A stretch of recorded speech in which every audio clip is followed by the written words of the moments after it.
पढ़ाकू रूबीना। एक बच्ची थी रूबीना।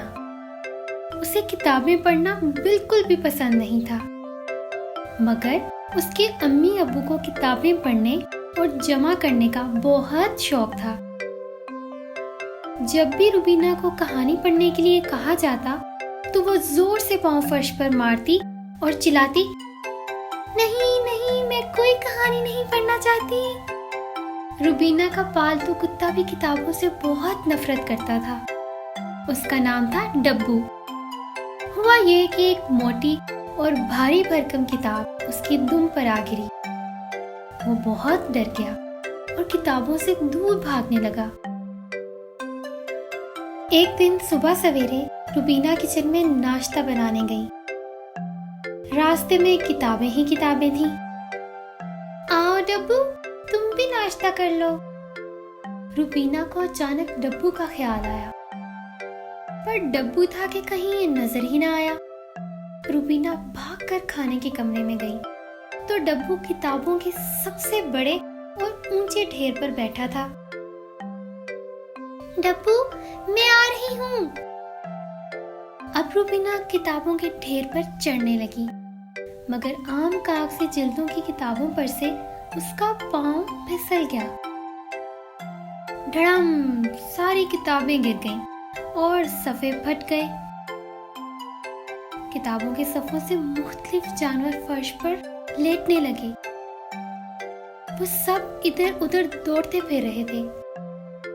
रूबीना हैरानी से सबको देख रही थी। मैं तो समझती थी कि किताबों में हरूफ होते हैं, वो बोली। अभी वो देख ही रही थी कि कुछ और खरगोश किताबों से बाहर निकल आए।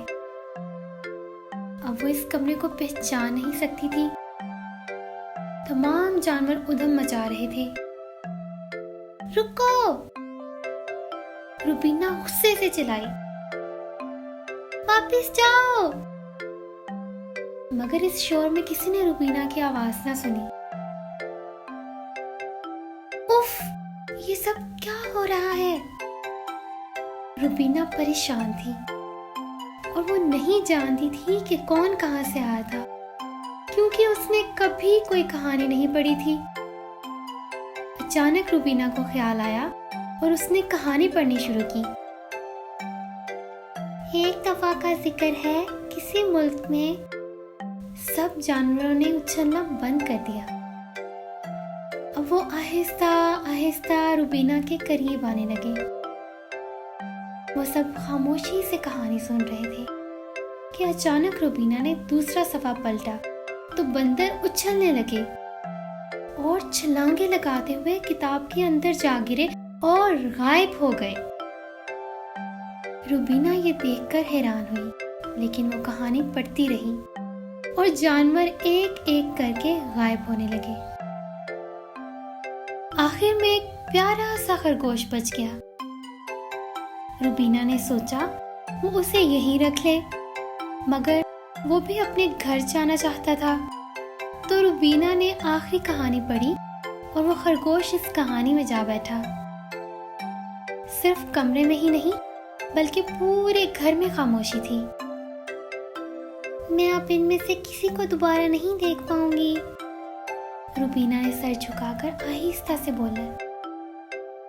अचानक उसे ख्याल आया और वो मुस्कुरा उठी।